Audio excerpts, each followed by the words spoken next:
A ver, ¿y si te dijera que la ciencia, sí, el símbolo máximo de la razón, en realidad le debe muchísimo a su supuesto archienemigo, la religión?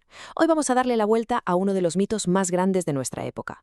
Vamos a explorar esa conexión oculta y súper fascinante entre la fe, la filosofía y cómo nació el pensamiento científico. Todo esto basándonos en el increíble trabajo de Miguel Chajín Flores.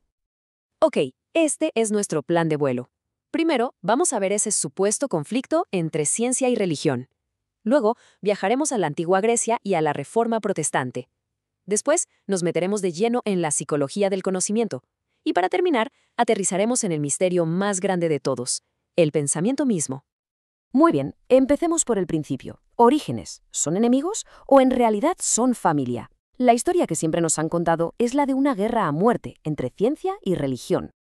Esta es la pregunta del millón, ¿verdad? Uno piensa inmediatamente en Galileo contra la Inquisición, en la razón luchando por soltarse de las cadenas del dogma.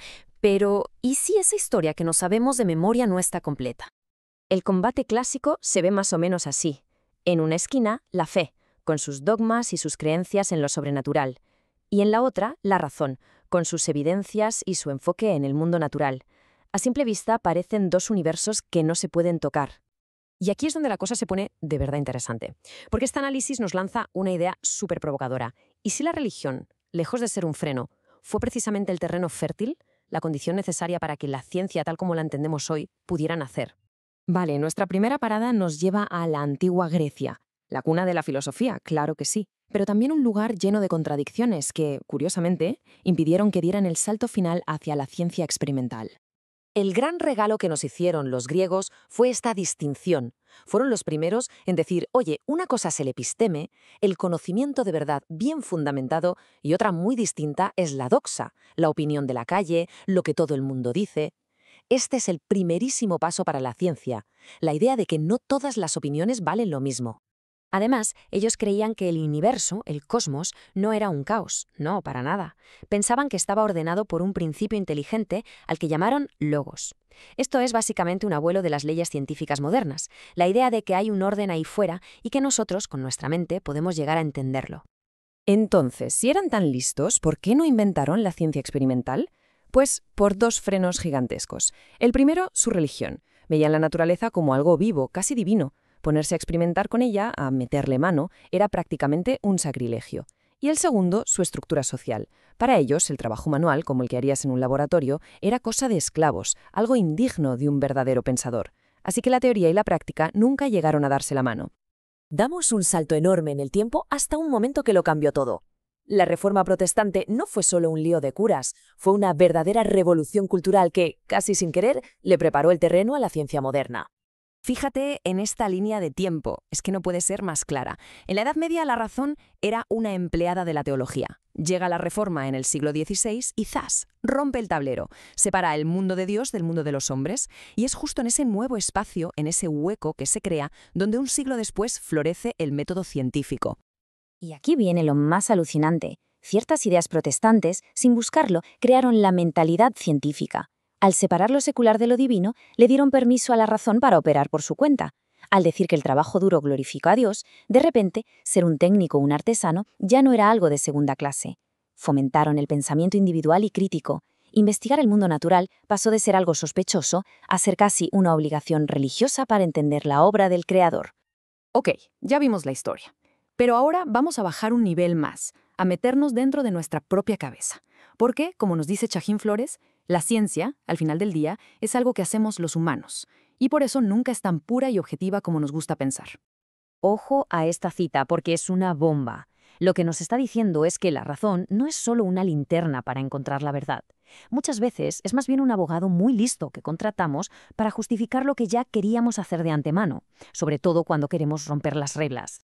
Y este ciclo lo explica todo. Todo empieza con un deseo. Nuestra razón, en lugar de cuestionarlo, se pone a trabajar para construir un argumento sólido que nos permita actuar sin sentirnos mal. Es un mecanismo que funciona por debajo de todo lo que hacemos. Y sí, eso incluye hasta nuestras teorías científicas más elegantes. Así que la conclusión es bastante fuerte. Esa idea de una ciencia 100% neutral y objetiva es, en parte, un mito. A menudo es una fachada, a veces inconsciente, para esconder que detrás de cada experimento y cada ecuación hay personas con deseos, con miedos y con una necesidad muy humana de justificar por qué ven el mundo como lo ven. Y con esto llegamos al corazón del misterio. Si toda la ciencia se apoya en la razón, la pregunta es, ¿sobre qué se apoya la razón? Cuidado, que aquí es donde el suelo empieza a temblar bajo nuestros pies. Esta es la pregunta definitiva. Hemos construido rascacielos de conocimiento, pero casi nunca nos paramos a mirar los cimientos. ¿De dónde diablos sacamos esta habilidad para pensar de forma lógica y coherente? La filosofía nos da dos posibles respuestas, y spoiler, ninguna funciona del todo. Una dice que todo el conocimiento se basa en una primera creencia súper evidente, pero no puede decirnos cuál es ese primer ladrillo. La otra dice que el conocimiento vale si todas las piezas encajan entre sí, pero claro, un cuento de hadas puede ser perfectamente coherente y seguir siendo falso. Las dos se dan contra la misma pared. Y esa pared está hecha de las ideas más básicas que usamos todos los días sin pensar. A ver, piénsalo. Tu propio sentido de ser tú, la idea de que hay un bien y un mal, la experiencia del amor. La ciencia y la filosofía usan estos conceptos como herramientas, pero son incapaces de explicar de dónde vienen. Son los cimientos invisibles sobre los que construimos todo lo demás. La conclusión es, como poco, para quedarse de piedra. Resulta que la herramienta que usamos para entender el universo, nuestra propia mente, es el misterio más grande de todos. Es algo que damos por hecho, pero que ni la ciencia ni la filosofía pueden explicar desde cero. Es la condición previa para poder saber cualquier otra cosa. Y terminamos con esta pregunta, para que le des vueltas. Si la razón, nuestra herramienta más valiosa, está construida sobre cimientos inexplicables, sobre ideas que no podemos demostrar científicamente, ¿qué significa eso?